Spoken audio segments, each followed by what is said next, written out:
So, on behalf of the American Chamber of Commerce, I'd like to welcome all of you today. This is going to be a pragmatic and practical discussion today. For the start, I'd like to thank to HOPERO, the partner of this event, and also other chambers, Hispanic, French, British, Dutch, and German and Austrian Chamber of Commerce, and Swiss and Swedish and Italian Chambers of Commerce. So many chambers of commerce help to co-organize this event. My name is Zuzana Kovacic-Hanzelova. I'll be the host to this event, moderating the event, and let me invite Gabriel Galgotti, the Executive Director, so the Director of American Chamber of Commerce, the President of the American Chamber of Commerce, to open the event. Dear colleagues, I know this is not the topic of the conference today, but for the start, on behalf of American Chamber of Commerce, on behalf of the members of the board of the American Chamber of Commerce, let me voice our support of the LGBTI community. We want Slovakia to be an inclusive country with respect, where people have no problem to present their opinion and to show their sexual orientation. And as American Chamber of Commerce, we truly want diversity and inclusion to be basic democratic principles and pillars of this country. Thank you very much for your support.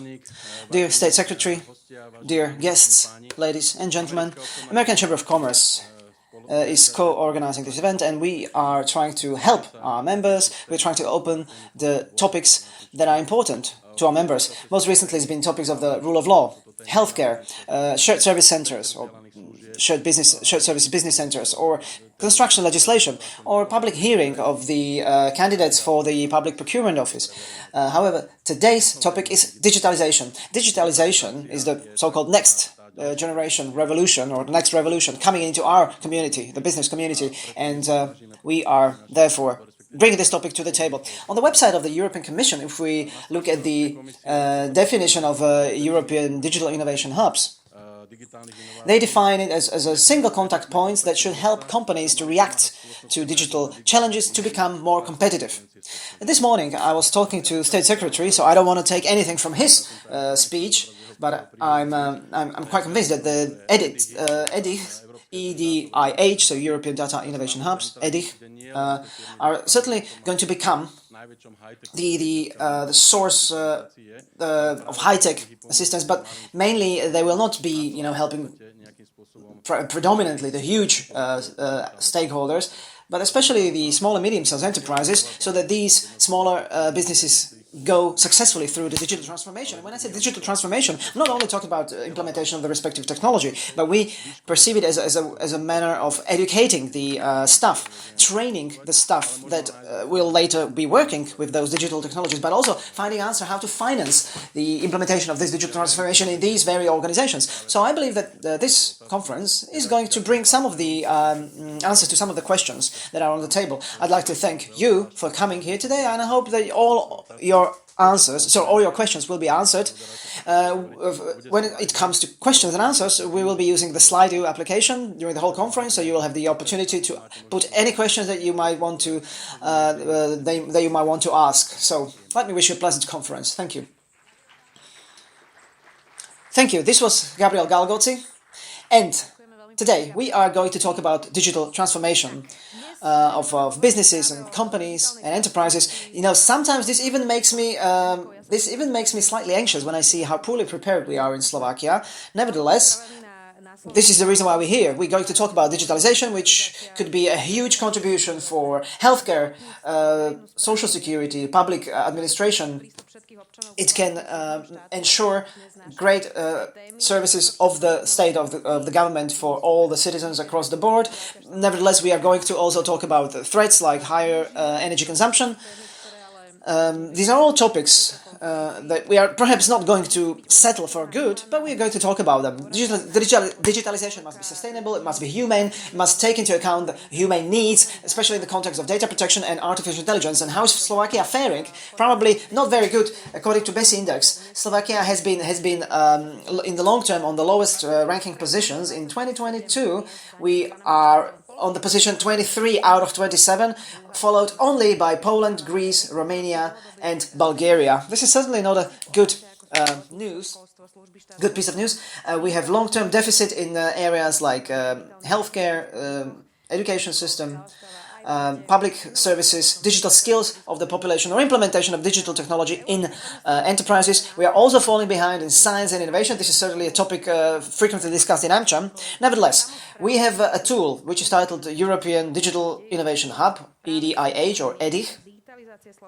And this tool is supposed to help in digitalization, in the process of digitalization of small and medium-sized enterprises, of public administration bodies, and we are going to discuss the role of these EDIHs in the context of digitalization in Slovakia, and also in the context of the instruments to finance these processes, whether it's ESHIF, Horizon 2020, or Recovery and Resilience Plan. Just like Gabriel has mentioned, we are going to be using Slido, so it's hashtag #AmChamHOPERO, so do not hesitate to put any practical questions. This is the reason why we're here, to answer any questions you might have, so to make sure that we have maximum, that you take away maximum from this event, I'll be checking my smartphone continually to see whether there are any relevant questions. And now I'd like to ask Jan Hargaš, State Secretary of the Ministry of Regional Development, Informatization. Jan Hargaš.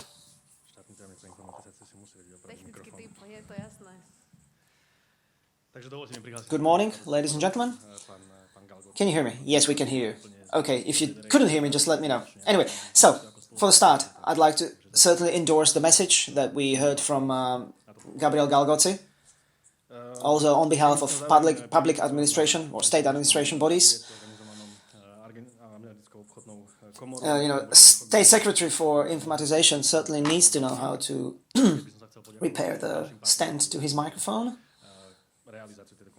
So, let me once again to endorse the message we heard from Mr. Galgoci. I am aware that this message perhaps is not voiced clearly and loudly enough from all other government and state administration bodies, so let me assure you that we at the Ministry of Investment and Regional Development certainly endorse this message also at this event.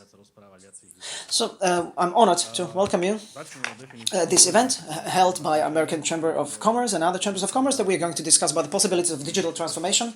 Also, I'd like to thank other partners enabling the organization of this event.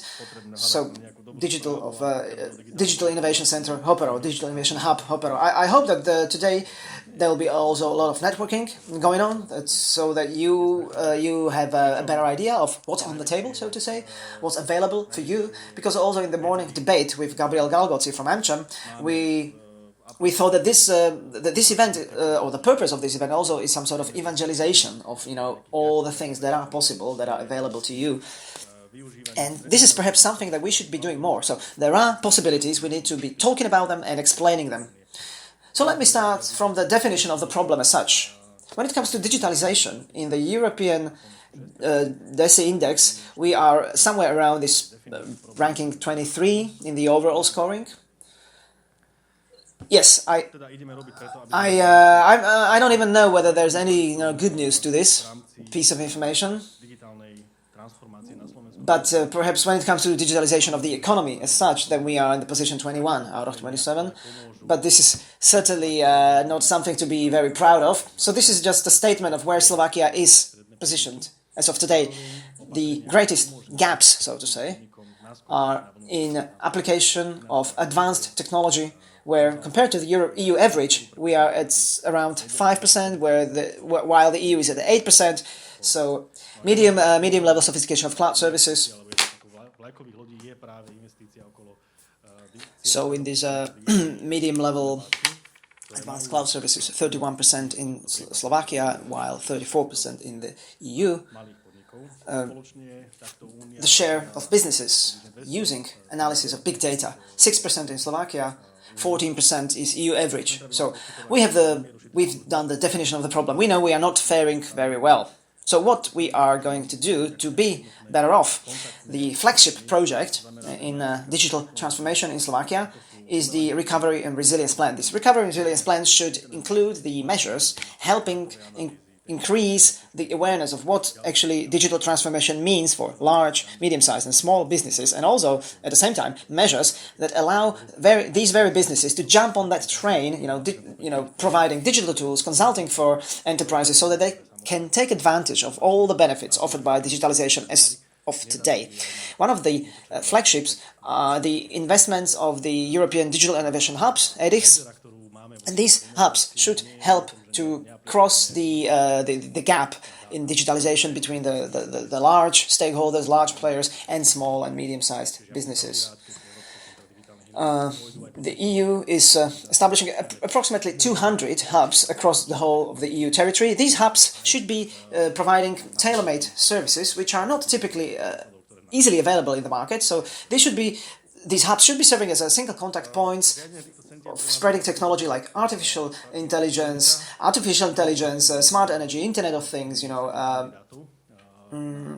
immersion systems, big data analysis, Industry 4.0 technology, and other digital technology. But let me return to the morning debate with Mr. Galgotzi.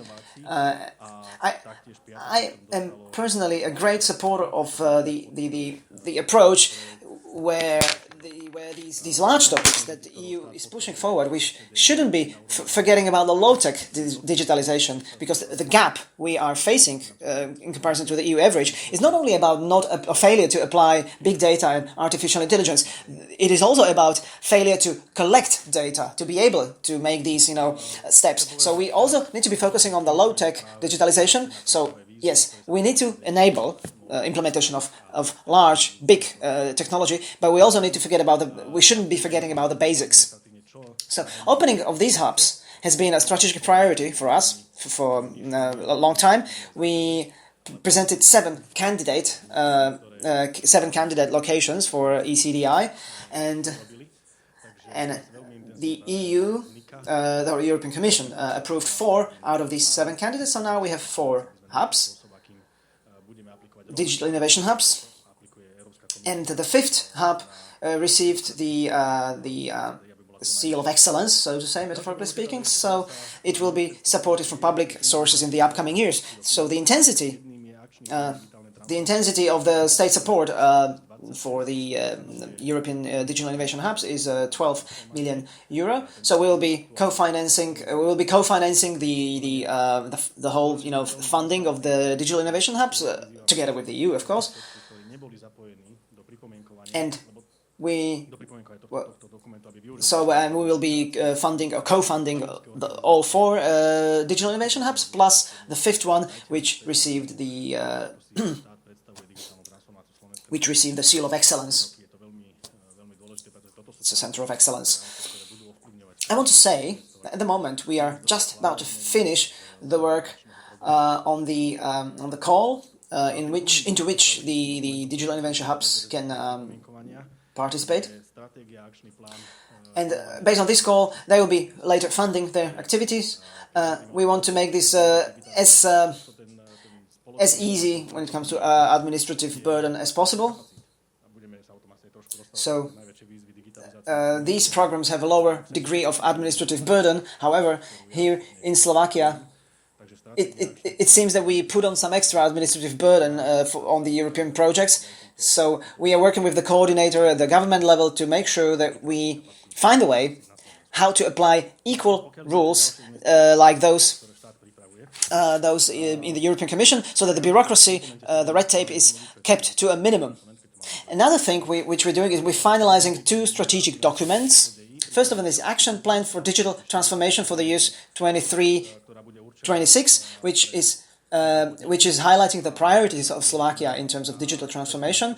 This document will be now passing to the inter-ministerial comments procedure, and we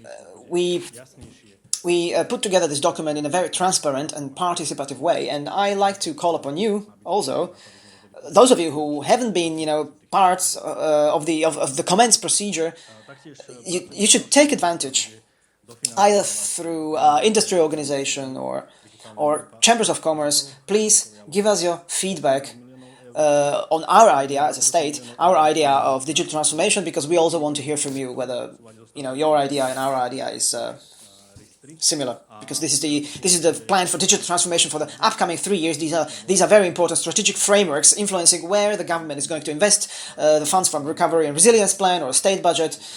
And the second important strategic document, which is also now going to the interministerial comments procedure, is the strategy of action plan of building digital skills in Slovakia. Because if we're talking about the low-tech digitalization, very often the common denominator of why this is not happening is that we are lacking capacity. We are, of course, going to talk about later on what are the greatest challenges to digitalization in Slovakia, but I believe that the lacking capacity is one of those greatest challenges. At least this is how I perceive it. So the action plan of building digital skills is aimed to address exactly this problematic area of building digital capacity in Slovakia. And now, when it comes to other investments prepared by the state, by the government, so in the component 17 of the Recovery and Resilience Plan, this component is the so-called digitalization component, to put in lay terms. So, along with this call for digitalization, financing of these digitalization innovation hubs, there's another call, 46 million, which will be aimed, or which will be offered to enterprises, businesses, to finance application of digital technology. So to put it very simply, if the digital innovation hubs will lead to industry having a better idea how digitalization can help your businesses to transform, then this second call is aimed to support financially the practical application of these technologies in your organizations into real practice. So we're also working on the next call, which will be co-financing the directly managed EU programs such as Digital Europe, CEF Digital, with total allocation 18 million euro. Approximately 28 million euro is allocated for the support of development projects with smart specialization strategy EDIHs 3. And these are only in Recovery and Resilience Plan, but there's also EU structural funds, which is yet another chapter with allocation of around 50 million euro for digitalization of industry. So these calls are going to be launched sometimes in the first half of the next year.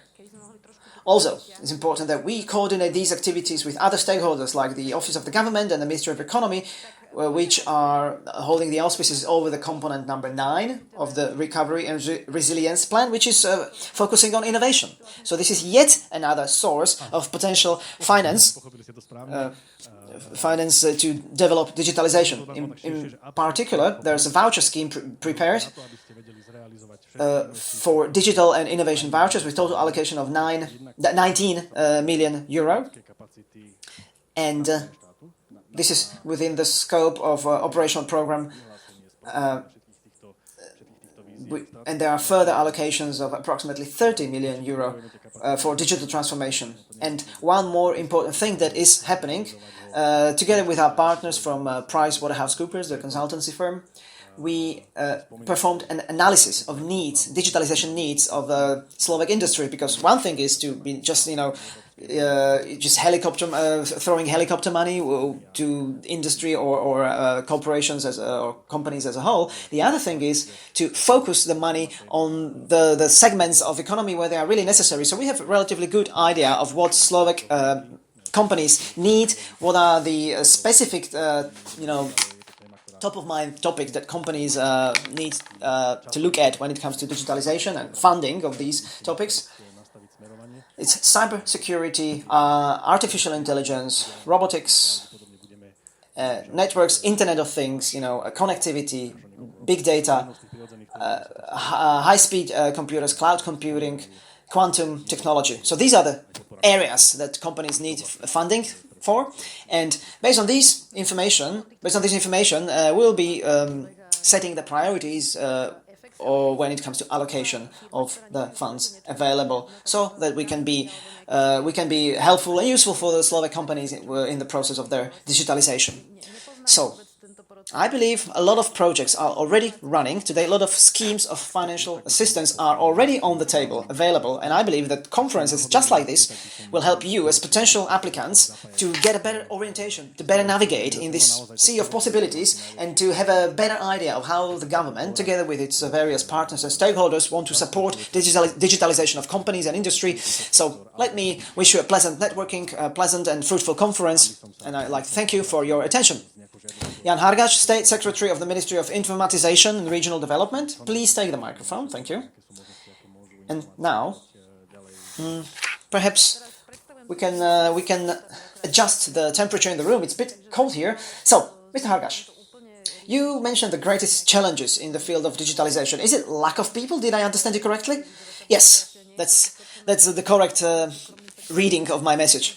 I would perhaps label it a bit wider. It's the ability, absorption ability, to be able to implement all the investments that are in the pipeline. For that, we need sufficient human assets, human capacity on the government side, to design, to process all these calls, strategic direction of all these calls, but on the other hand, we also need sufficient capacity, human assets, if you like, on the side of the applicants or the recipients of the assistance, of the funding. It's not easy to implement such a project, to actually just get the understanding that you need such a project as an organization. That's why I mentioned the strategy of building digital skills. This is not just a Slovak issue. I mean, this is a challenge Europe-wise. The whole Europe is challenged by the lack of digital capacities and IT talent, So this is a basically personal topic of Ms. Vestager, the EU Commissioner, and we are happy that we managed to put together such a document in Slovakia so that it clearly defines the role for the respective stakeholders, what we are going to do about it. But naturally, this is a topic which has a certain momentum, so we can strategically pick the right direction, but the fruit of this capacity building will be picked perhaps several years later only. But this is a natural thing to do, and this is one of the strategic topics mentioned in this document, such as supporting the migration, which is also part of this, very important, Okay, the problem of these topics is that this always has a certain momentum, so you don't see the effects immediately, right? And let me put it in a different perspective. If I was a company that has never drawn any grant or any scheme of support, and I don't know where I should start, what would you tell me? I mean, let's say I'm a company, I don't know the process at all, but I'd like to innovate. So what should I do? Well, if you are here in this room, I would first congratulate you for doing the right choice, because you are at the right place now. And if you're not here in this room, I would recommend you to start, getting involved in these industry organizations, because the spreading of information like this is really useful through forums like these, or events like these, and these overarching organizations, whether it's the IT sector or industry or chambers of commerce. And this is where I would turn to with some sort of ask, a plea for assistance. So we want to make sure that we keep the close, keep close, intensive contact with these stakeholders.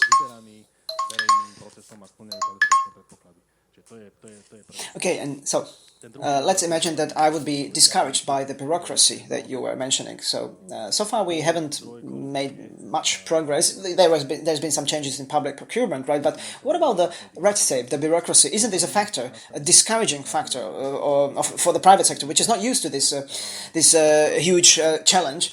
Yes, I can imagine that this can be a discouraging factor, and I was mentioning this also in relation to these digital innovation hubs. And the European Commission is applying a much smaller degree of scrutiny in these directly managed programs.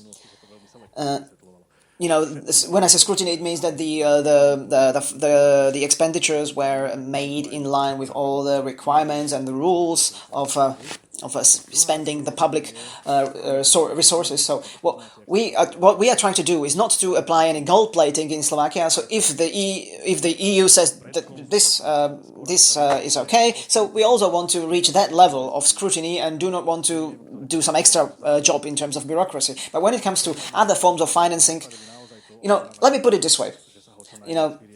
Partially this is tax so to say, metaphorically speaking. This is tax for making these publicly financed projects. I can imagine that there would be less bureaucracy if this was a private, if these were private funds, because naturally, from as the things are, private funds are less scrutinized. The process is simpler, but also, the fact that we are trying to go to forums and events like these to listen to your feedback, these strategic documents are to be put together in a participative way. So this is the signal that we are really interested in your feedback, especially the digital innovation hubs, basically where started with the stimuli from these 4 or 5 hubs that ask us to reduce the level of bureaucracy, and we reflected on that stimulus. And within the state administration, we want to reduce the bureaucracy as much as we can. So we'll see how the practice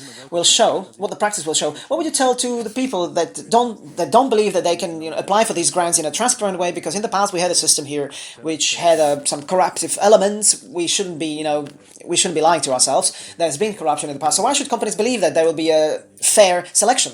Well, you should believe, or companies should believe it from several reasons. And now I'll be talking about the digitalization of the state or government bodies. Even though this is a problematic thing, I know. They should trust us. Also, because the evaluators of these calls are chosen publicly. They're selected publicly, so there's a public call. Anyone fulfilling the criteria can apply as a evaluator of the calls. These criteria are public, and they're communicated with stakeholders from the public sphere. Again, we don't want to do any gold plating, so these stakeholders are selected publicly, and they comply with the qualification needs. So that's the first factor. And the second reason, I'm going to talk about e-government now. Yes, this was a source of corruption in funding of state digitalization, yes. But on the part of our ministry, what we are trying to do to build trust? Well, first of all, we are talking to the market. So in the next month, for example, we are planning to hold an event which is titled Meet the Buyer, where we're going to explain to the market how they can do business with the government. When you say market, it means companies, private companies, all companies, not selected companies, so that you don't misunderstand, because this was very selective in the past. So the Meet the Buyer event, where all the companies can participate, we will explain in the pipeline that you can participate in. Second thing that we do, this is a standard thing in the commercial sector, maybe you've seen it in other countries, IFI. So pre-consultancy phase, before a tender is actually published, we ask for feedback from companies that potentially are interested in this order, and we take into account their feedback so that as many companies as possible can participate in the tender selection procedure. And dozens of these RFIs. So RFI it's PTK in Slovak language. In other words, it's a way how we get feedback from the companies before we actually publish the tender, so that we can specify the tender, formulate the tender, so that as many companies as possible can participate. And the third way is in building of confidence between the government and the companies, is reducing the value of these orders or contracts, because I can imagine that if there's a new company in the market, they will think twice before filing or submitting an offer for a 20 million project, for example. To write an offer, a competent offer for a 20 million project, that requires thousands and thousands of euro and hours of work. And I imagine that this is a big deal for a small or medium-sized company. So I understand that writing these huge contracts or publishing these huge contracts for tenders is not the best way how to attract new players in the industry. So we are reducing the volume of these contracts. Yeah, we are reducing the size. We're reducing the size of these contracts. So in 2008 and 2019, where we were dealing with maybe 20 contracts under 1 million, so now we have over 150 contracts which are still under 1 million. So smaller contracts, and this was done on purpose, to divide these huge contracts into smaller contracts so that they can become more attractive and more acceptable for the market. And this is how we want to attract smaller, medium-sized companies to participate in this in the process. And one more thing, we are also interested in other forms of procurement, not just fixed-priced works. fixed price contract, but also procurement by body shopping or time and material method.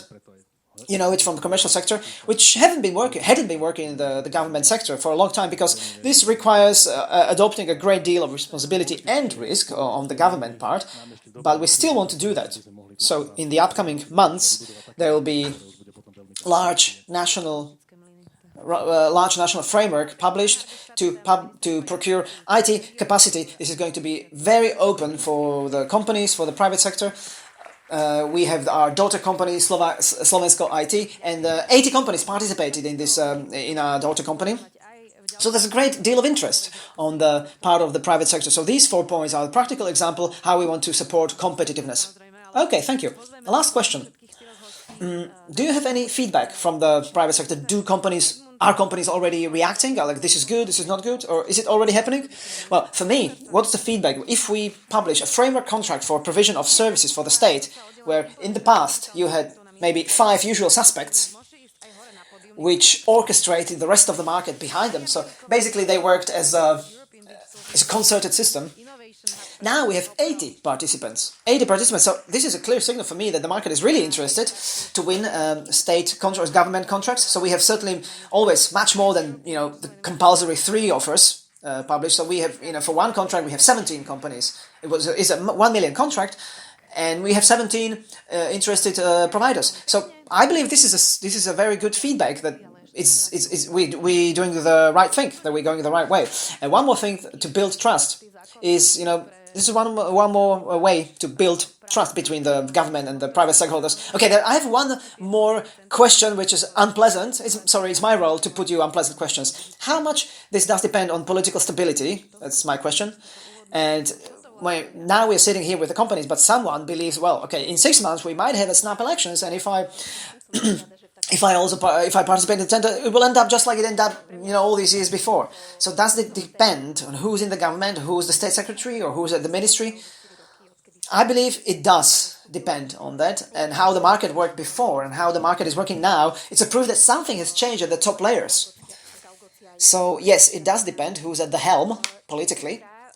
But I think what we invested in, as building of quality capacities on the part of the state, is some sort of guarantee that on the part of the government and the state, there are sane people doing the sane decisions at the important positions, and these are people who know what they want. They know why they are here, and they have certain mission. It's not easy to to oust them even if a political representation change, and if there was some top people at the ministry who would have the mission to hamper the fair competition. I believe that these same people in those key positions will make this really difficult for them.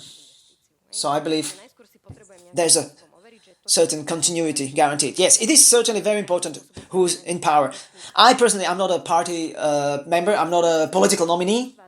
I only want to make sure that we build very strong basics. We set the benchmarks, which will be very difficult to go under. So that's why I was talking about these figures, like how many participants we have in the tender selection procedures. And I strongly believe that this is a new standard, and I hope that the political situation will allow us to work on this a bit more, a bit longer, and the basics that we are now building and completing will be so strong that it will be very difficult to destroy them. Political forces. That was nicely said. Thank you very much, Jan Hargaš, State Secretary of the Ministry of Investments, Regional Development and Informatization of the Slovak Republic. Thank you very much. Thank you very much, Mr. Hargaš. So we will be a few people working for the state sectors in the panel discussion. Obviously, now I'd like to invite all the guests in the panel discussion. Edmund Škorvaga, Ministry of Economy of the Slovak Republic. Mr. Škorvaga, welcome. Lucia Martišková from the Ministry of Investments of Regional Development, Digital Project Implementation Head. Maria Bielikova from People and Strategy Lead at European Digital Innovation Hub, HOPERO. She's also CEO of Kinit, and Anna Brziaková, General Project Manager, also in HOPERO, Digital Innovation Hub, European Digital Innovation Hub, and partner in Civita, Slovakia. So, thank you very much for coming here. So, let me welcome you once again, officially, And let's start pragmatically to explain the essential things for the people who are interested in the whole system, the whole ecosystem we're talking about. So what are these European digital innovation hubs and how they're going to help us with digital transformation? Who wants to answer this initial question so that we define the topic? So I start, if I may. Good morning to all of you. I'm very happy that there's so many of you here today. For me personally, this is a topic that is very close to my heart. I've been dealing with this topic in our ministry for the past 3 or 4 years since I started to work for the ministry. I perhaps will not going to repeat the definitions mentioned by the State Secretary and Mr. Galgotzi. These hubs need to fill this large gap in the market that is still here today. And, companies have problems with digitalization. We are not achieving the figures that we could be achieving, and these hubs should basically help them get ahead. They're very simple. So these hubs are could form large consortiums of market players who already have capacities to help businesses to progress in digitalization. This goes across various layers. The first layer is testing of digital tools and instruments before the company actually makes an investment. In other words, you need to test and try out that something that you would like to introduce in your processes will be profitable before you actually make this large investment. And this is related to the next layer. So if you want to implement a digital tool or a technology, you need to have people trained in your organization who will be able to implement that and to work effectively and so that your processes are smooth. And the next layer is so that the company can grow and develop in this sphere. You need some further funding, paying for the implementation of the technology that you test in the digital hub. And this is a place where these hubs have a very important role to play. And this cannot be done in isolation, naturally. And the last key role for the digital innovation hubs is to look for partners, so that this is basically a sustainable thing. And maybe ladies from HOPERO can explain how they imagine doing this. Let me just remind you, you have these HOPERO badges, and there are several people with these badges. And in during networking, you can turn to people with HOPERO badges. So now, Anna, from your point, what should we imagine under this, practically? For me, practically, this means, and I hope this is going to be important information also for the participants today in the room here, that, when I say EDIH or ECDI, this is the same. EDIH or EDIH is the same abbreviation as ECDI, which is the Slovak abbreviation. So EDIH, European Digital Innovation Hub. So just to explain the terminology. And now, these digital innovation hubs are an institution that any company can turn to with any questions in relation to digitalization of their processes. So these hubs are somebody that should help you to cross the gap on the market. Someone who will, help you answer your essential, maybe simple, maybe complicated questions, to help you to give direction and maybe even give you specific assistance. So it's a contact point, basically. And this is why, spoiler alert, in the brochures which are on your tables, there are contact details of these digital innovation hubs, not only HOPERO, other hubs as well. And any questions you may have, you can check the website and you can turn to these digital innovation hubs with your questions. So first of all, it's a contact point, but at the same time, and I think we are going to talk about this later on, and networking also, it's someone who has a very strong role in digital innovation ecosystem. It's someone who connects businesses and organizations with similar problems, with other companies that offer the solutions to these problems. So it's a player that does something that is very much missed in Slovakia: connection, networking, explanation. Yes, I would perhaps divide it into two levels. The first level. Why did we decide in KINIC, the Kempelen Institute of Digital Technology, which is the institute that I represent here, we were established just 2 years ago. It's an absolutely standard thing in other countries, but you are surprised that in post-communist countries, in 30 years, we haven't managed to come up with this form, with this type of organization. Usually it's done, done in a top-down approach. However, here there were other things happening in a top-down approach, so we had to do this bottoms-up approach. So this is an attempt to establish an independent research institute with the main objective is to bring excellent science to companies. And when I say bring excellent science to companies, it's not only about us bringing the science, but supporting the whole ecosystem that this is happening. And now, talking about the areas, you always need to select some specific areas, because there could be 20 institutes like our institute in Slovakia. So we were lucky enough to select artificial intelligence as our agenda, because this is what we had been doing previously. It's not a new thing for us. And we also see a huge potential in artificial intelligence, obviously, because the world is going in the AI direction. If you didn't notice, the world is automated. You need to realize automation is a global trend, mega trend. There's a huge potential. Research potential, technical potential, technological potential, and commercial potential, any sort of potential. And we found out very quickly that these pillars that we have in our organization, well, you need to do excellent science, you need to cooperate with the industry, you need to link, you need to network. We realized that we don't have too many partners in Slovakia who could absorb excellent scientific research. And this is a big problem for Slovakia, because then it cannot be done without it, you know. And our mission is not only to conduct excellent scientific research. And I thought, like, okay, we will conduct the research, but then who will use that research? I will have to, if you want to do excellent scientific research together with private companies, you would have to move out of Slovakia. And we thought, well, we don't want to move out of Slovakia, so we need to involve in this type of activities so that the level of scientific research and its commercial application is moved one layer up, so that there's more private companies who can take advantage of this excellent scientific research to innovate. And this is our agenda in this particular segment, artificial intelligence. So this was my romantic idea. Perhaps it's still too romantic, and I'm not sure if we succeed, but you know, it's not about being the contact point. We are not going to have a full capacity to answer all the questions you may have, especially if you all realize that what we are going to do is, you know, we will have to report the, you know, state aid. You know, this is going to be great fun because there's a lot of bureaucracy, but I'm happy to hear that the debureaucratization is underway already, as we've heard. So first of all, for us, this is an instrument that will help in some specific selected area to advance one part of the industry, but it must be a reasonable volume, so that we can warm up the ecosystem so that it is operating. So at the end of the day, what I'll be searching for every single innovation hub, I'll be asking how many success stories do you have? And there can be a different strategy, you know, from smaller number to a larger effect, or maybe many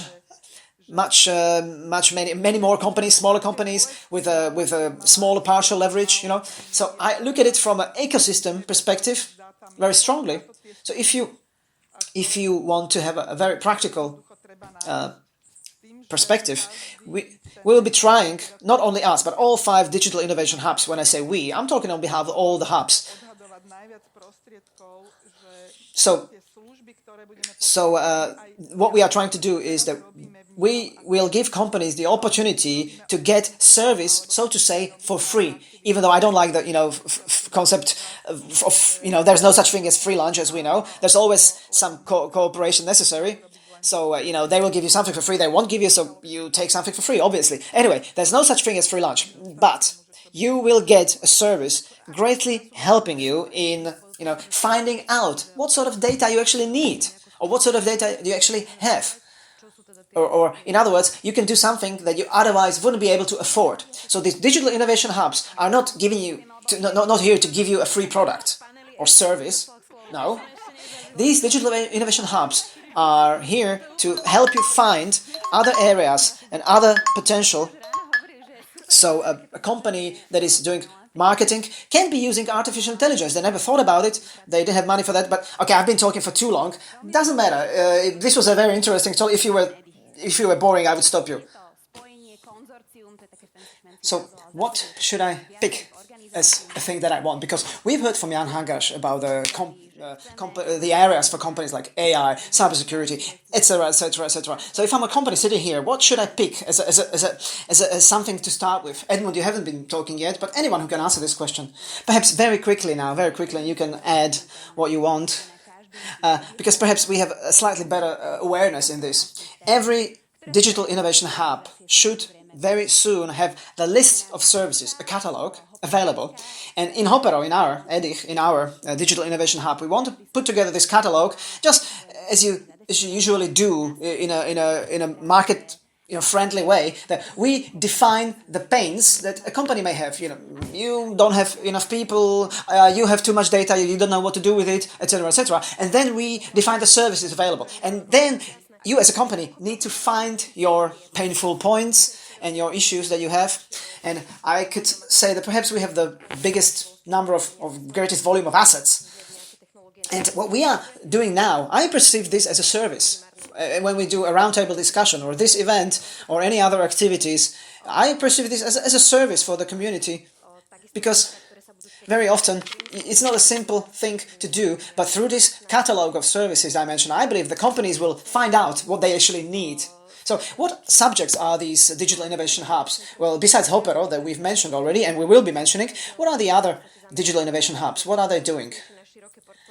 So I'll answer this, hopefully. Well, the only men in the panel still haven't been talking. I think I've never experienced this situation before. This is a new thing for me. So, Anna? So we just said in the morning that it's great that we have this, IT panel with female domination. But no, seriously, briefly. It's a good question, and again, to explain what is a European Digital Innovation Hub. It's a consortium. It's basically a combination of several organizations. In our case, it's 4 organizations that decided, yes, we want to help companies in digitalization, we want to help them transform digitally. This is our domain, this is what we want to do, this is the topic, or this is the purpose of this consortium, of this EDIH. These digital innovation hubs are different because every hub has its own specific topic or topics that are basically depending on what sort of organizations are in this consortium. So our topic, HOPERO, in HOPERO is artificial intelligence, AI. All the other hubs have other topics defined on their website and defined in their, basically, let's say, catalog of offers. Perhaps we could even mention them. Do you want to mention them, or do you want me to do that? Okay, the specific topics. There are five digital innovation hubs. Yes, there are 5 EDIH that will be operating in Slovakia. Each of them have own specific portfolio of services they focus on. So HOPERO is primarily focusing on AI and other technologies related to AI. We will have also centers specialized in industrial technology, so basically Industry 4.0, so smart tools, sensorics, smart energy. Then we will have one hub in Košice in the east of Slovakia that will be focusing on the eastern geographical regions of Slovakia with a wider portfolio of topics that I mentioned, and we are going to have one hub established with specific medical focus, so basically healthcare focus. So this is just a rough outline. So you are author of several calls for innovation in companies. How are these calls focused on? Thank you very much. Thank you very much. I wasn't talking too much because let me explain what's my role here. Ladies here are experts in EDIH, which is a key topic today. But this shouldn't be perceived as an isolated island, because this is a whole ecosystem.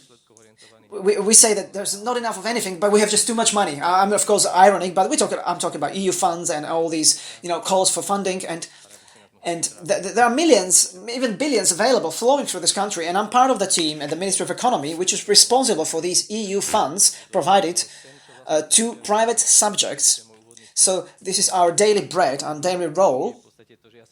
It's really creative and beautiful, but also it's very difficult to set up the ecosystem and to look for the ways how these funds could be provided to companies and organizations as easily as possible. And we always try to look for the solutions to problems. And the 2 biggest problems in the long term that we are facing in Slovakia in provision of public funds, very salient problems. And it's a long distance run, obviously.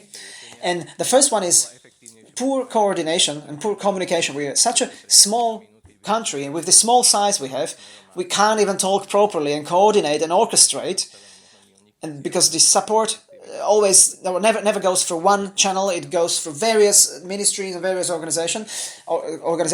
And the second problem is that we are the world champions in bureaucratization. It's somehow in our DNA. The red tape is in our DNA. I know.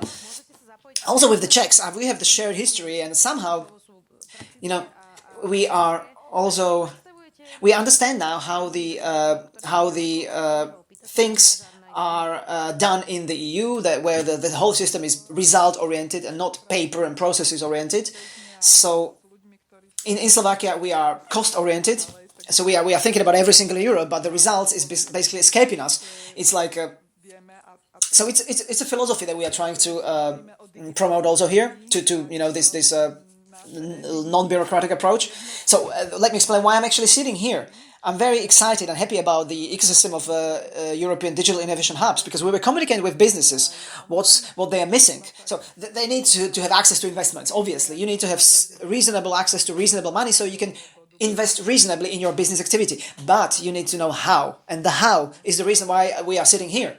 So you need to have access to services that are results oriented, and they offer you offer some reasonable purpose, but you also need to know how to get that money that is available, and you need someone who will help you to set up goals, improve productivity, to explain you how you can do that through digital solutions, so that you don't have to save money on the quality of your staff, on your people, but you can save money in the at the end of the day, or at the bottom line. So by the way, there's a Slido #AmChamHOPERO, and there are already questions in the application, because and I'll be asking this question because they're quite logical and practical. First question: how do you envision cooperation with the companies that are located from further away from the digital innovation hubs, geographically further away?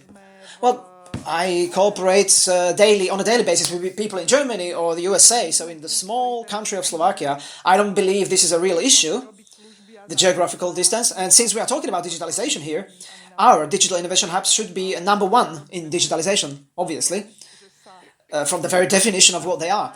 So I believe that we can do many things online, and if it's necessary, well, okay, we can meet face to face. We can sit in a means of transport and move from point A to point B. We have trams, trains, all the means of transport. So seriously, despite the fact that most of these digital innovation hubs will be based in Bratislava, the capital, surely, but it's not meant to only serve Bratislava. And I'm quite sure that the Košice hub is not only meant to be based to serve only in Košice, but they will be serving the whole region. And as far as I know, we are also planning activities outside Bratislava, just like this event today, but they will be organized in other regional cities or towns, because this is truly an opportunity for all of us, the whole country. So let me just give you an example. We who are in HOPERO as a hub, and there are 4 entities united in this consortium, and we are going to provide services and make profits. Well, we are not going to make huge profits, because that's not the point. The point is to find some mutual opportunities to grow. One of my big romantic dreams is that I will put together not I personally, but we in HOPERO will put together experts in AI, people who do AI in companies, and they will together shape a community and help other companies, and by this helping their company as well, because this can be done all at the level of nationwide company level, not just in Bratislava. Yes, I wanted to react to this because this is one of the conditions of European Commission when we were selecting the digital innovation hubs in the grant call. The network is conceived that not only in Slovakia but also across Europe you don't have the so-called white spaces on the map where these services are not available. That was the point, to eliminate these white spaces. Just to explain to what Professor Bielikova was saying, the fact that you are located in Bratislava doesn't mean that you cannot cooperate with somebody else located elsewhere. The capacities must be built so that really any region can benefit. Okay, practical question. Can a company contact several EDIHs? Yes, of course, you can. You can cooperate with more hubs. Yeah, one more comment on the previous question. The second major objective of HOPERO as a hub, besides supporting artificial intelligence processes, is to support greater accessibility to funding of digitalization. This is the reason why we're sitting here today. This is why this event is actually called Financing the Digital Transformation, because we realize very well that exactly the companies in the regions have not enough information about the calls, they don't have enough information about how they can participate in these calls, what calls will be available in the future, so they are not able to prepare in the long term on what kind of projects they should submit and how to prepare these projects really well so that they can be approved. So what we want to do is to go into the regions, talk to the companies in the regions and give them timely information about the prepared calls. The State Secretary mentioned this in his speech. There will be many calls with various focuses, and they also create some sort of mosaic together, and there are various pieces in that mosaic, various pieces in the puzzle, and what we want to make sure that we provide timely information to the companies how they can obtain grant sources to support their digitalization processes. You can apply as many times and however you want, as long as the capacity as long as the hub has capacity, and as long as you didn't completely draw your de minimis capacity, which is I think 200,000 euro for 2 years, if I'm not mistaken. So just a practical comment. Okay, when I hear the phrase digitalization and innovation in the context of public administration, what it actually is, and there's a question from the audience. If we think about digitalization and state administration, when there's no tender or no public call, who should we turn to? Is this actually possible? So, if someone has an idea to perform digitalization project within state administration, what should they do? Well, one of the potential clients of digital hubs is also public administration bodies. It's not only for companies.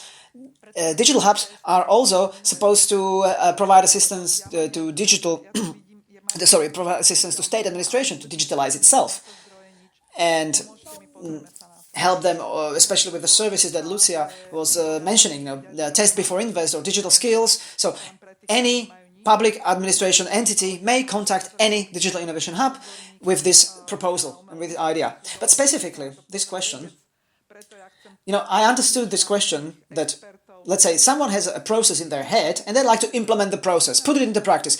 The Digital Innovation Hub will not implement the process. Usually these are quite demanding things, but what can the Digital Innovation Hub do for you is to provide you a service through which you will verify or will check how the process looks like, what's the technology available, what's the background, and you will even maybe receive the first prototype, a model, maybe a complex analysis of data that you have. And based on this, you will be able to decide, yes, this is certainly worth investing, or no, this is stupid, well, let's do something else. So this is mainly, we are mainly focusing on these initial phases, and this can be translated to other areas, not only AI.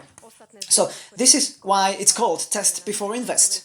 Because let's say you have an idea, you believe it has potential, but you have no idea whether it really does have the potential. So let me help you, or please help me to take a look at this idea, whether it's really reasonable. Sometimes you can even have the product ready on the table. You may have a product, but if an expert in artificial intelligence looks at the product, or a scientist looks at the product, this is why I want to mix these experts from companies with the researchers. And they look at it and they ask you, why don't you use this methodology? Let's try it on this small sample, We'll see, okay, this is working, or this is not working, or this is scalable, or this is not scalable. But you will have something in your hand. It will not be just conceptual talk. You will have real data. And this is important, why these hubs should be part of an ecosystem, and they should be, getting the companies ahead and public sector ahead as well, because there's no capacity that you do all the things in your own organizations. This is why we, with the colleagues at the Ministry of Economy and the Government Office, so that we coordinate all the other stakeholders, so that the sources are set up to find the right digital innovation hub, offering the right services that you need. And then let's look at the further space. Maybe let's look at how we can finance this, if it makes sense, or how to do that, etc. And there's another question from the audience. Will the government or the government bodies, state administration bodies, will they be able to manage the surge of applications that will be flooding them? Because I believe they are not currently poised to do that. Well, I want to believe that we will be able to do that. At least when it comes to recovery and resilience plan, there are several calls planned for allocations with the Ministry of Education, Ministry of Economy, the Government Office, talking only about these two innovation digitalization components. I'm not talking about the whole recovery and resilience plan now. So I believe that there's a lot of activities in the pipeline. There's maybe we have time until the mid-2026, which sounds like a lot of time, but yes, openly, it might not be so much time as we wanted to. At the end of the day, there is not enough time. If you want to support some long-term, sensible projects that must be implementation for 24 or 26 months and deal with sustainability of this project, it's not a simple mission. But let me say that I want to make this successful. We also need to realize that just publishing these calls is an enormous job, and despite the fact that the ministries, and I'm very happy that there are really smart teams at every ministry. Every day has only 24 hours. You only have so much time to work, and many of us have families, and you're not willing to work 80 hours a week. So this is a problem. But yet a bigger problem will come when all these projects will start to be implemented. And again, I'm very excited. There's a lot of goodwill and optimism, but I'm not sure if everybody realizes the scope. If we don't start or if we don't implement a very hard and strict result evaluation system, we might face problems. This might look more expensive, but in the end, it is cheaper, because how does the European Commission does it? After 1 year or after 18 months, they know it already at the start that there will be a time or a date where the panel of experts will come. Maybe you will have to pay them €200 per hour. Yes, that's a lot of money, but it costs 10 times less or 100 times less in comparison to the situation where the officials are going through every little expense sheet for hours and hours and hours. But the major difference is that you will know where you are.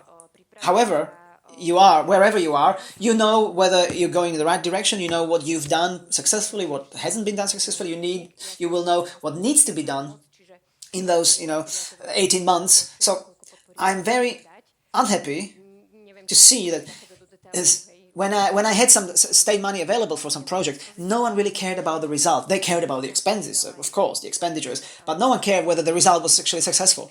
Now, this is an endless problem that I always discuss with all the panelists, with all conferences and events for the last 10 years. So we're probably not going to address this or resolve this today. So let's talk pragmatically. Are there any limits for companies who want to apply for resources for digitalization in terms of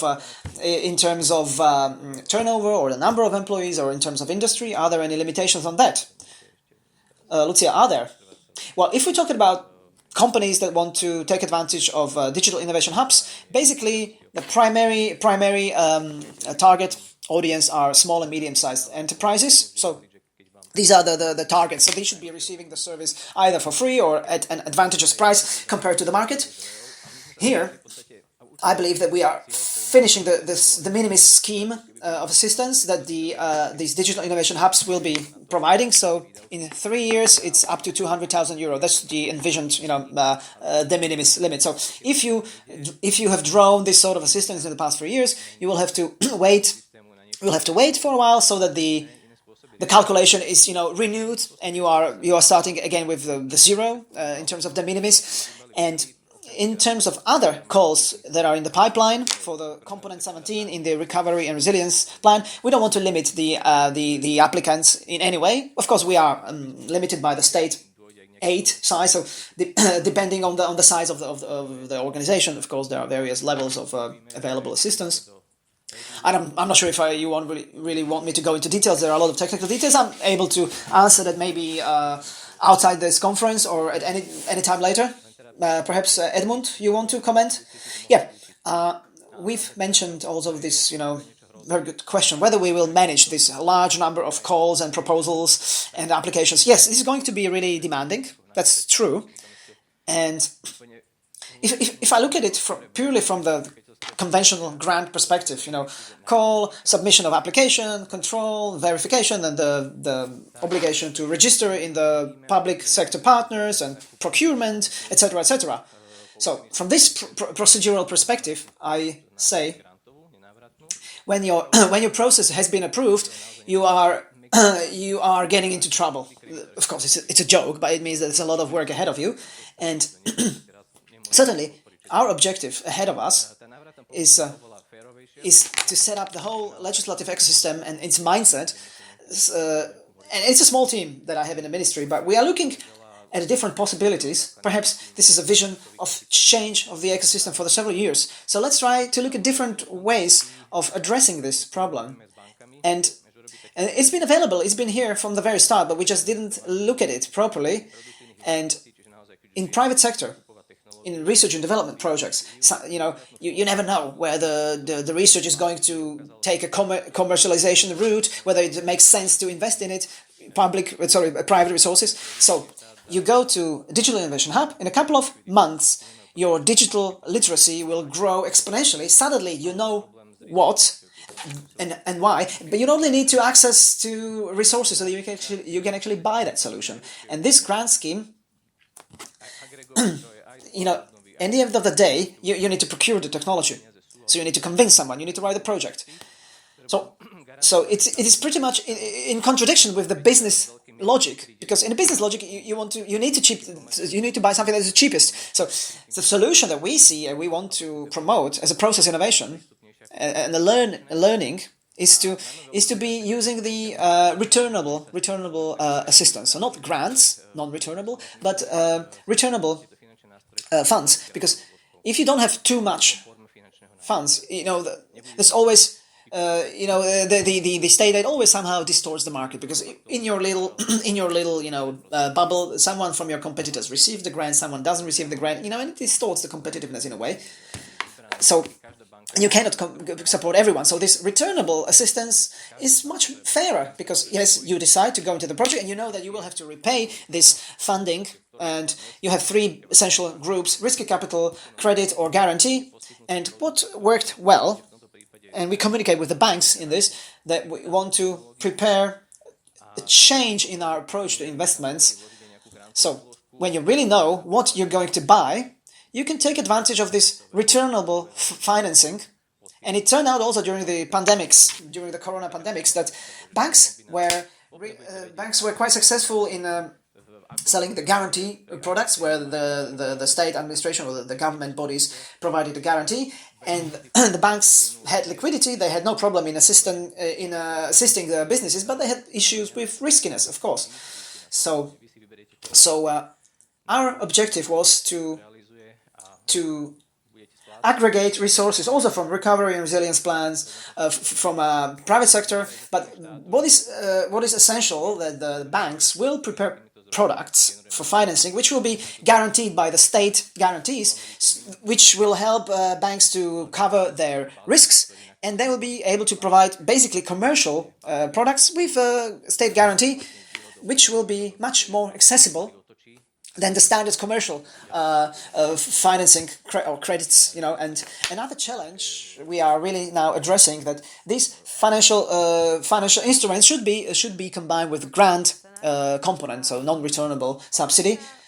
So you won't have to apply for a non-returnable grant only, but you will parallelly be able to finance the project in your bank. And any commercial bank that will be interested to sell these state-guaranteed products, so any bank will be able to participate. The government will provide guarantee coverage, and the bank will create a product.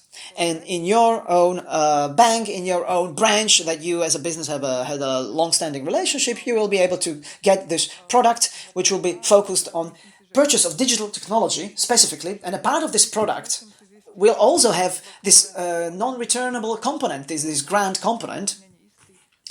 So after you perform, a capex credit, and then one part of this principle will be this grant component. So in advance, you will exactly know what are the rules of the game, what's the playing field, what's the region, what's the topic, and what do you need to do so that you are eligible for this also partial grant. And also, we are totally killing the public procurement in this, because you are basically purchasing privately as a private entity, so there's no public procurement rules that apply. You know exactly who will perform the investment. You will be repaying the part of the credit that is returnable. And the second advantage on the part of the government, that there's this leverage effect happening, and that we generate new resources with the available resources. So it's not like you have a grant scheme and the finance in this grant scheme is spent very, very quickly, but now you have a package which attracts further, much bigger package from the banks, and with this, in a leverage effect, you actually generate more funding. And the last advantage is if this bundle is turned around and is repaid, it remains with the state. So you can use it for further financial tools to support businesses and enterprises, basically ad infinitum, almost. Well, that was a nice scenario, thank you. The question, anonymous question, I want to implement a new IT technology in a company, for example, CRM. Can I use these resources for that? A very specific question, CRM technology. Okay, it doesn't have to be CRM, some new IT technology, I'm here, how can I find out whether I'm eligible? Who should I turn to? Very simply. Every digital innovation hub should have their own website. Since they are just launching the operation, some of them have not signed all the contracts, but HOPERO does have, and I believe everyone already has some sort of website. So you need to find out which hub you basically should contact. If you're not sure, you can approach 2 hubs or 3 hubs. On HOPERO website, on several places, you have basically something like a banner on which you click. It says, I'm interested. And if you're interested as a company or as an expert to participate and help other companies to get into the ecosystem, this is the contact point, basically, that Anna mentioned here. So any message we get, we will respond to, obviously. What may happen is that there will be no digital innovation hub. They will have experts in, let's say, customer relationship management. This is CRM, as far as I am not mistaken.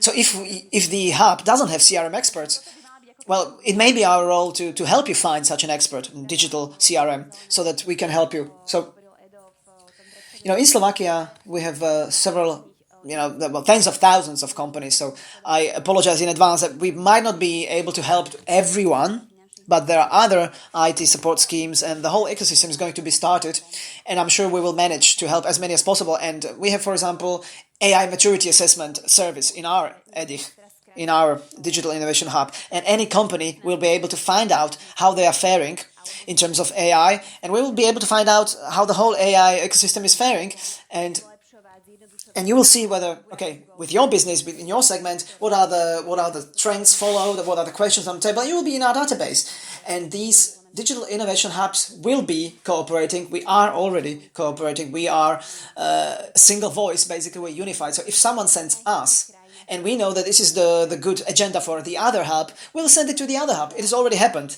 So we are not competing. Expandia, I believe. Expandi 4.0 has already, advanced some contacts to HOPERO, and we'll be very happy to do it vice versa. May I have a comment? The question was kind of generally built, whether it's only relating to the hubs assistance or the calls assistance. So what you should do is following. Whether it's CRM technology or anything, you need to test the technology in cooperation with the Digital Innovation Hub. You will find out whether you want to invest in the technology, whether it's useful or not useful. And if it does, you can react to some of the calls that the Edmund was mentioning here, and within that call you can finance implementation of the technology. So you won't actually invest in vain. You won't waste your money. Yes, exactly, that's the point. And also I wanted to follow up on Edo in his previous speech. I would like to appreciate the initiative of your team and the Ministry of Economy and in relation to these new calls, prepare the combination of grant and bank financing with guarantee. This is truly a revolution in EU funds. In all my career in Slovakia, when it comes to EU funds, this is a true revolution, because we are now not going to shorten the approval process from 16 months to 12 months or from 12 months to 8 months.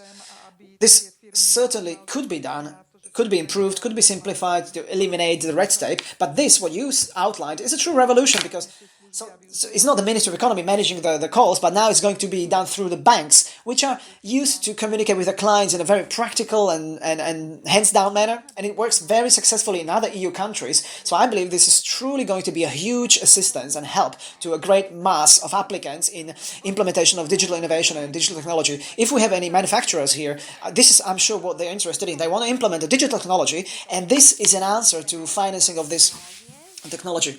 And the expectations for me are 80-20, Pareto rule. 80-20, because the government needs to guarantee sometimes, because not all the projects are going to succeed, but by us applying all these measures, we should succeed, because we usually have it not 80-20, but 20-80. So we need to turn this around so that it's successful in 80% of cases and 20% of failures. Okay, yeah, the fund will be spent sometimes in the future, of course. But if it's 80-20, it can be almost like a perpetuum mobile. So if my company, a question from the audience, if my company provides digital solutions and we want to participate in this project, you should turn to Digital Innovation Hub? Yes, exactly. If you are a provider, please contact us, of course. I don't know how many hubs we would need. I would say that maybe 5 in Slovakia is even too many, because too many. Because in Czech Republic, they have only 6. So the point is that we need to kickstart the ecosystem. We need the companies to realize what they need, what's the innovation that's necessary for their own particular segment, and then they can use the mechanisms that will be running available for everybody. So yes, if you are a provider, please contact us. Yes. Also, this afternoon networking available today is the point. Maybe some of the questions will be directed at this. So yes, the networking today after lunch is the point. Companies that provide digital technology or solutions and they want to offer it to manufacturers or any other private enterprises, this is exactly what we want to do, to network, to connect, to build the ecosystem. Because there are companies that are digital natives and digital adopters. There are 2 basic categories, and it makes a great deal of sense that Slovak digital natives will be providing their services to digital adopters. This is what the State Secretary was mentioning, basically, the meet the buyer approach. So this is like that, so the suppliers and buyers can meet, network, communicate, because after all, this is the only way how to eliminate corruption in EU funds. Like, I'm a company and I want to select in a transparent way my supplier, and I need to know that there's not just one supplier, but there are 3, 4, 5 or 6 suppliers, and within the scope of preparatory market consultancies, I can contact them and I can compare what they offer, and I can select the best price or best value or best quality service. So it's not about that I know Johnny, I know Pete from the other company, and I know that he will supply me the good service. But I know that there are 4 or 5 companies. I compare their offers and I see what makes the best sense for me. And then I will, of course, procure in line with the legislation. I procure funding or assistance. So our mission is to network and to connect buyers and providers. And I'm sure this is not the only event. This is just a pilot. And we certainly want to make more of these and to help companies to know about each other. It has 2 levels. One of them is the long-term level, that the companies will network together and will find the opportunities, because this is very important, finding opportunities. Because here in Slovakia, we must help each other. If I'm only as good as all the other stakeholders around me, I can be much better. But if the gap is too big, it's always a problem. And then there's the short-term horizon. And in HOPERO, in our hub, we would really love, or we would really appreciate, partnerships, because we cannot persuade one company to support the other company. That's not how it works. But we can engage our expert with your expert, and they can communicate and they can help your company. So it's a network of experts and the next network of companies. And when all these is connected, the ecosystem will be very lively and will be very, vital. I can imagine a lot of companies would like to apply artificial intelligence in their organization. What are the criteria that you approve someone's application and you reject the other application? What's the criteria? Well, honestly, we don't have a clear strategy how to select that, because there are 2 types of approach. You only help a few selected players and you advance their operation, or the other approach is that you want to help everyone a little, and you will advance them perhaps not so strongly. So we will be working in batches. So right now we have a batch until the end of December. We are collecting and evaluating and assessing, and in January and February we'll be providing pilot services for the first time. And our essential philosophy is constant change. So we'll be trying to evaluate and assess so that it has the largest possible impact within our agenda. Because we have €3 million for 3 years for our own hub, And we can spend these 3 million for this purpose. So it's very important for us to hold these events and roundtable discussions when we're going to be discussing like what's best and where we can advance, because then there can be some leverage effect that yes, we can say that this is going to be for free, but someone can also be okay with having this service provided at a cost, because they had no idea that they have this need and they had no assistance before that, and there will be some other sources as well. Okay, but doesn't this create space for shady friendships? And of course I'm certainly not going to blame you, but just generally speaking, isn't this is God forbid, I certainly trust you personally, but I'm not sure what are the other people in these digital innovation hubs, but we know how it works in Slovakia, and that friends always like to help other friends, if you know what I mean. So can these criteria be set so that it's clear who can help whom, so there's no space for corruption? I believe this is very difficult to set this from the public sector perspective, because these hubs, they need to know their clients, they need to know what kind of services they're providing, and I do not dare to tell anyone that you are selecting this company based on some unfair criteria. So first of all, in the first round, they need to do some sort of assessment whether it makes sense to provide this service, and then there's a special rule that services must be provided on a transparent and non-discriminatory level. I know this is a phrase, this is an empty phrase that we keep hearing for 20 years, but I want to trust these hubs that they will do this properly, and then this money from the Commission and from the public sector will be applied reasonably, and at the end of the day they will bring the benefits to the whole ecosystem. We are building something new. We are building something new, not only for Slovakia, but also Europe-wise. And we need some essential trust. But also we need the other party and other side to control us. So I'm very thankful that there are these questions like you have, and you need to ask these questions. And we'll be very happy if the companies that are digital natives will provide us their experts for these several hours a month, and they will be able to participate, they will be able to see the fairness and transparency. Because for me, transparency is not everybody just checking my budget and checking my what's in my kitchen, but for me transparency is like I say publicly, yes, this is what we found out, this is the criteria that we applied, but I don't have the criteria now, and if the government selected the criteria on our behalf, they will just destroy it, and personally I wouldn't even go for that. But yes, there is this threat of shady agreements and doing everything they've been doing previously, because what we're going to do now, and we're not the only ones, we're going to provide brand new types of services. It's not like we've been doing this for 5 years and we are now only advancing it to a new level. No, this consortium is a brand new thing, and it has SAPI, the association, it has Civita in our consortium, it's a consultancy company, and it has expertise in funding, and then we have Kinit, which was established as perhaps the largest concentration of AI experts in Slovakia. We have Slovak Academy of Sciences in our consortium, which has a computing capacity and has this wider reach. But all 4 members of these consortiums are just coordinators of HOPERO, and we expect that HOPERO will be wider and that somehow you will help us with this. Perhaps I can't tell you more, but please do ask.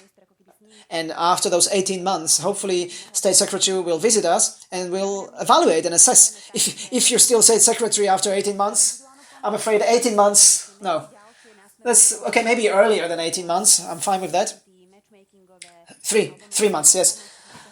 Well, yes, it's important that these questions are asked. I appreciate that. Perhaps it's not only about receiving or not receiving assistance, it's about combination of assistance. HOPERO will also provide individual help, but there will be some group projects, and other hubs will do the same. Just like this afternoon matchmaking, there will be one moderator of the roundtable is Mr. Bobovnitsky, who supports Industry 4.0, so you'll be able to discuss their hub and their assistance. So what we're planning is that some companies will be recommended for individual assistance, others will be directed at some trainings of digital skills or matchmakings or events or funds. So it's important to realize that this is a very wide range of assistance. It's not like receiving 30,000 for one specific purchase or project. It's about diversity of assistance that we can provide. So yeah, my role is always to think about the worst case scenario. So that's why I was giving you these unpleasant questions. So Ms. Bielikova, you are certainly a moral guarantee of HOPERO, so I think you've passed some test of morality in your life. So I want to make sure that that is understood that I'm not blaming you. I was just, thinking about the worst case scenario, as it always happens in Slovakia. So there's a question. Cooperation with Digital Innovation Hub can be also performed in the projects outside of the EU within the scope of sister companies. Specific question. Well, when you ask taken over outside of the EU, I'm not sure if I understand correctly. Is it a project taken over from other countries to Slovakia? Michal, are you here? Maybe you can explain. The speaker is not using the microphone. So you come up with a concept in Slovakia and then you export it? On my behalf, this is a second step. Because, let me explain. We haven't mentioned one dimension here. These digital innovation hubs in Slovakia will be cooperating and exchanging experience and knowledge. I believe they will. So far it looks very good. Hopefully this is not just because we have to stick together fighting the bureaucracy, but hopefully it's just a new normal. But at the same time, the European Commission has a great effort to connect digital innovation hubs across Europe. It's one of the conditions, actually, or requirements. So in this first step, we're building services, we're building ecosystem to advance Slovakia as a country. But there's no limits to the services conceived, if they are good, to be sold abroad, and you can look for other markets outside Slovakia. So that's why it's very important to have this community. Naturally, this is not going to be supported from European Digital Innovation Hub. This is just next level, but maybe some friends here will come up with a new scheme, but there's nothing better than we want to make sure that Slovak companies expand abroad. But if you want to, if the question was about creating an idea or a concept and then selling it outside Slovakia, then certainly yes, that's one of the things that we actually want. No, the speaker is not using the microphone, the speaker from the audience, so we don't know what was the question, but the answer was no. So, is there a sufficient number of qualified applicants who will understand your purpose based on your experience in HOPERO? Do you have enough work, so to say? Well, so far there's no work at all because we've been just established, so it's really a question for other schemes, as far as I understood, because in HOPERO I'm sure we will have a lot of applicants. I think it's going to be the other way around, that we'll be too busy, at least that's what I expect, but there will be some other tools available. Let me put it this way. We certainly envision a larger, demand exceeding the supply capacity. But every European Digital Innovation Hub will have to answer the question whether they will support one company with, let's say, 100,000, or they will support 5 companies with 20,000, So that's a question that you need to answer for yourself. So whether you support 20 companies or 100 companies, So this is the reason why we are at the stage of collecting, our interest, or collecting data in the industry, and to know more details about the interest, so that we can plan the setup.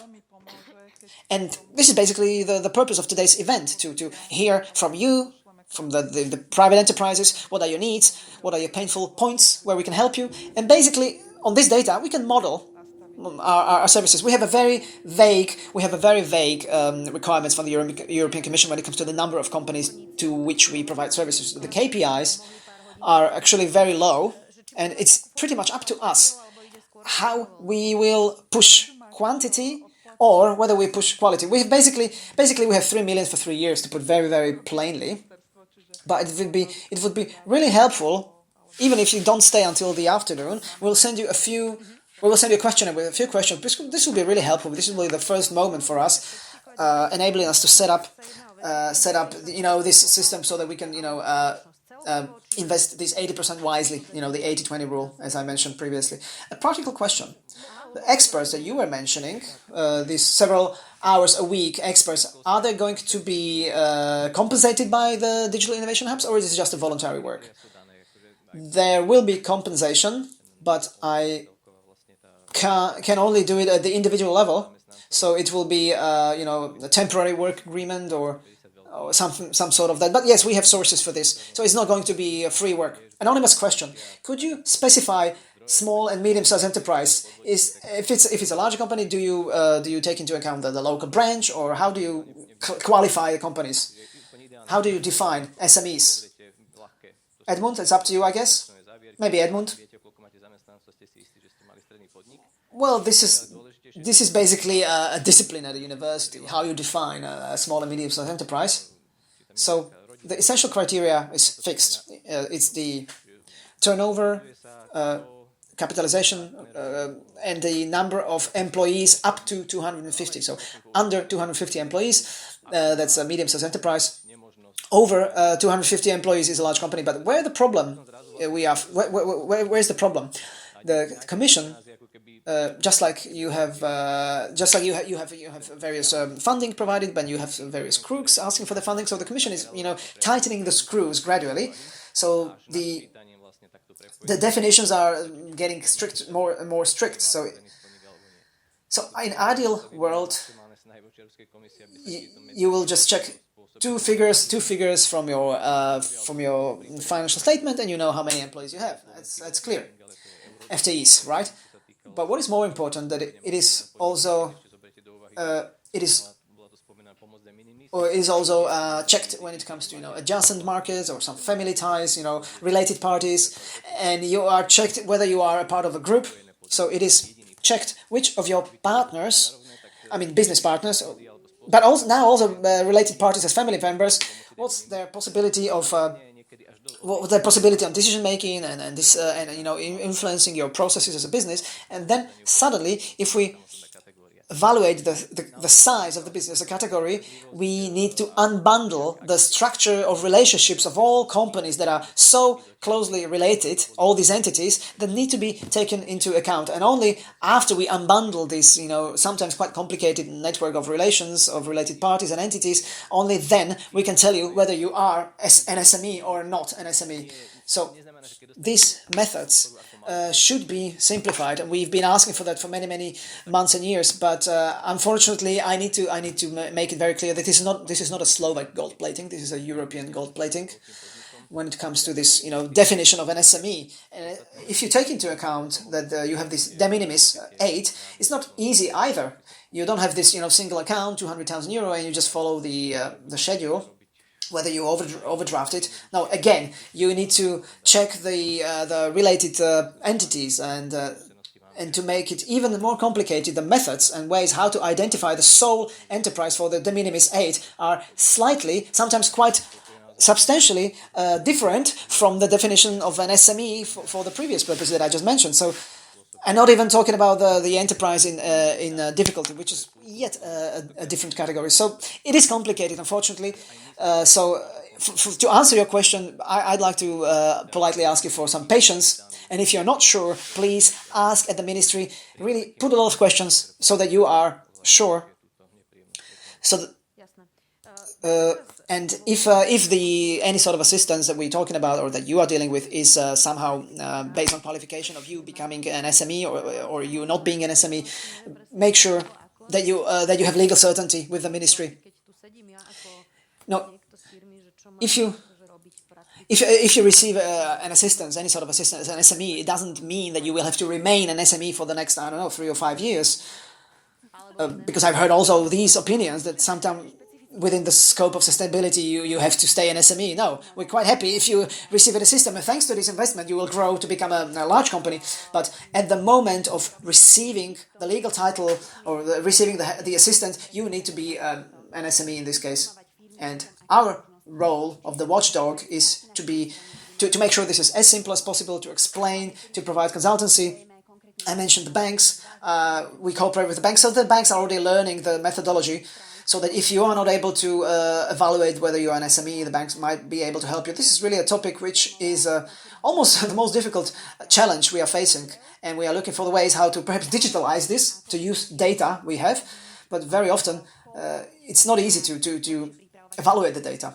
So, thanks to better access to data, using digital innovation, also inside the ministry, we want to come up with the tools that could help you to come over this unpleasant period for as quickly as possible. We are approaching to the end of the debate, so let's look at the practical example. Let's say there's a company sitting in this room and they would like to participate in this scheme. So, what would be a practical advice for me as a company manager? What should I do step by step, very practically in a lay terminology? You should register on our website. register on our website or any other digital innovation hub website, we are specific that we really want to be active in spreading information, in dissemination, in evangelization of digitalization.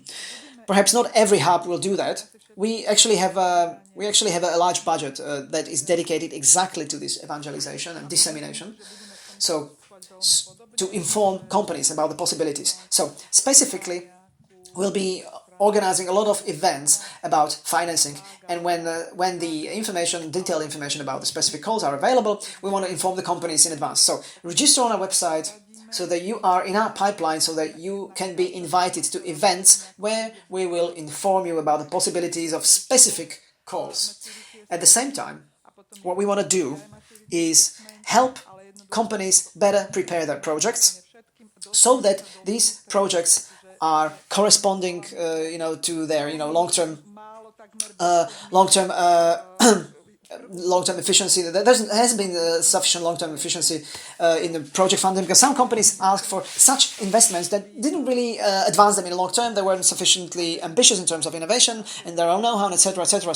So we certainly want to evangelize. So go on our website, and in this respect, we are receiving also a lot of questions whether we have some website with overview of some calls where a company can see the overview of all these calls available. So there's no website yet, but we'll be informing you at events or networkings and matchmaking fairs, etc.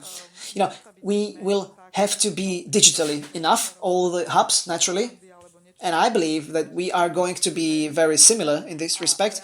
All of us will have some nice, website with pictures and symbols. But what really matters is that if you show interest, we will include you in our database. And any company that will approach us, there will be a short digital maturity assessment, and we in our hub will have AI maturity assessment. But this is something that we want to offer to everyone, and you will get inside. In other words, after a very, very small number of requirements, you will receive the first service from us.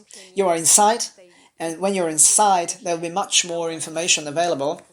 And I believe that maybe the businessmen will now disagree, but I personally have a great vision of creating this ecosystem to learn as much about the ecosystem and give the information to the ecosystem, not to keep the data for my own business. I want to share data with everybody.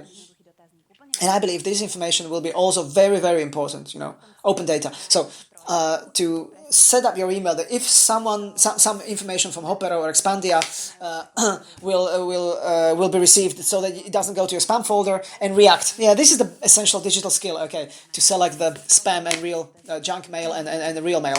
So what will be your KPIs to see after 3 years that the money has been used wisely? Well, we want to see the results, sure.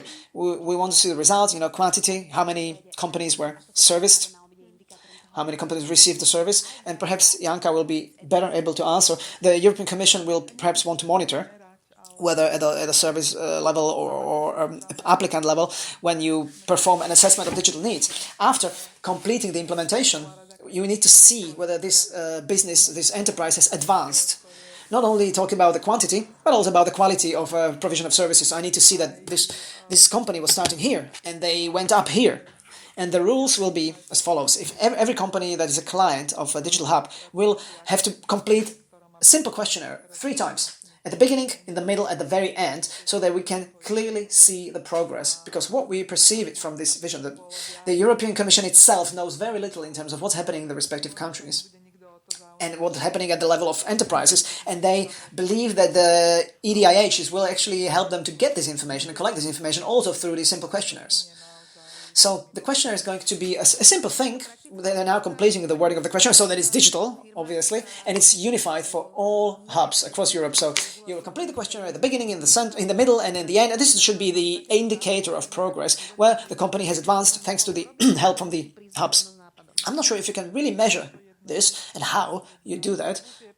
We could think about this in our hubs. But I would be really happy if the trust in the ecosystem increased greatly. This is certainly a very important KPI for me. And also, we would like to see the signals, like I believe that also through these hubs, we should be able to increase the cooperation between the business and academia, and I'm talking about universities and companies and enterprises, and we want to make sure that there's more researchers who are, who have entrepreneurial spirit. Perhaps it will not be in the chart as a KPI, but this is something we will see because the gap between the business and academia is huge in this country. A practical question, Ms. Bielikova. Let's say I'm a company that doesn't know exactly how I can use AI. So can I ask you, like, this is the data that I have, this is my business, what can I do? Or yes, certainly this is certainly one of the services that we can provide. We will see what's your business, what's your data. Maybe it's going to be very quick, but we certainly want to provide as many services as possible of this kind, so that companies have some expert opinion on what's the direction they should be taking. Because, by helping someone to get even higher and get even more money is the best achievement. Another question: what about the rule of state aid through HOPERO, so that there are no overlaps of state aid schemes? Oh, that's a difficult thing. Yeah, operation of these hubs is financed from public sources, and the benefit will be felt by the client. So at the level of each client, we will have to assess the de minimis rules, and you need to do an assessment of whether you fulfill the need. And who's going to do the assessment? The hubs. The hubs will do that. That's a lot of work. Yes, that's a lot of work. Exactly.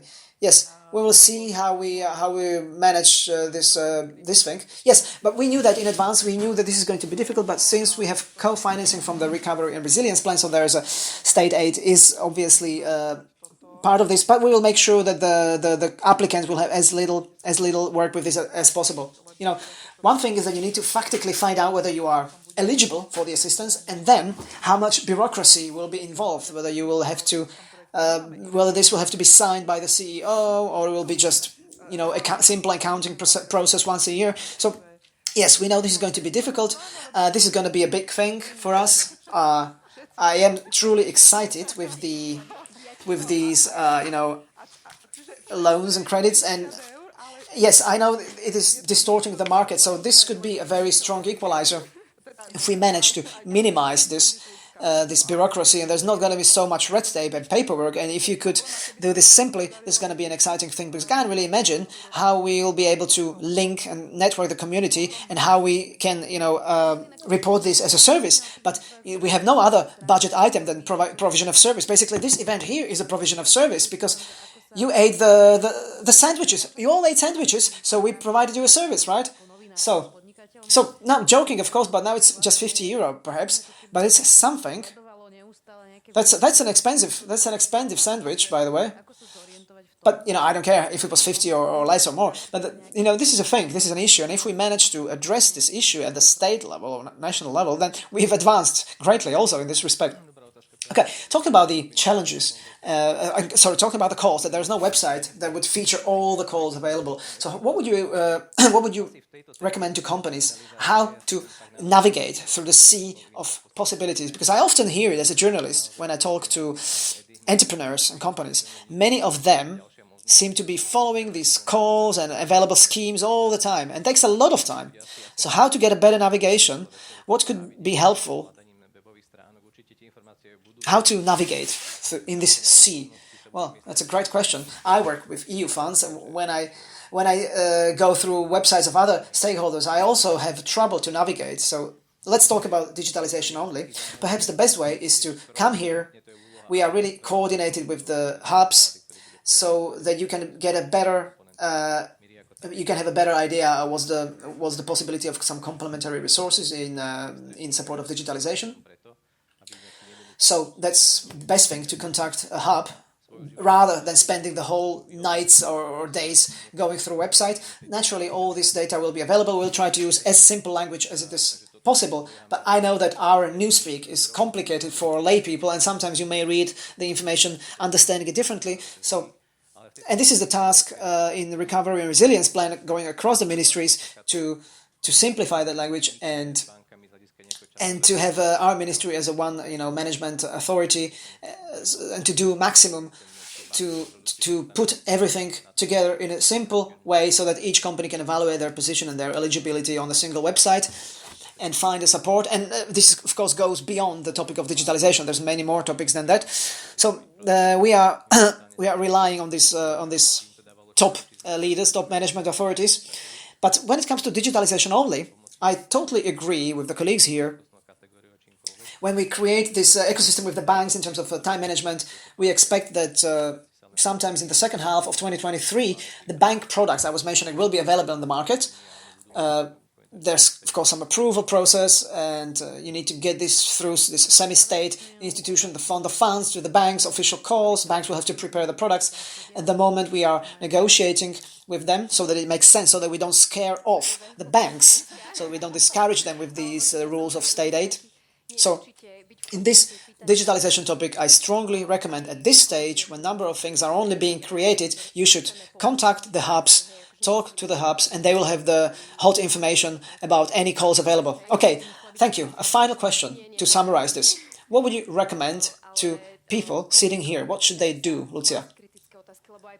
www.hopero.sk or any other website of any other hub. Now, be in touch, ask questions.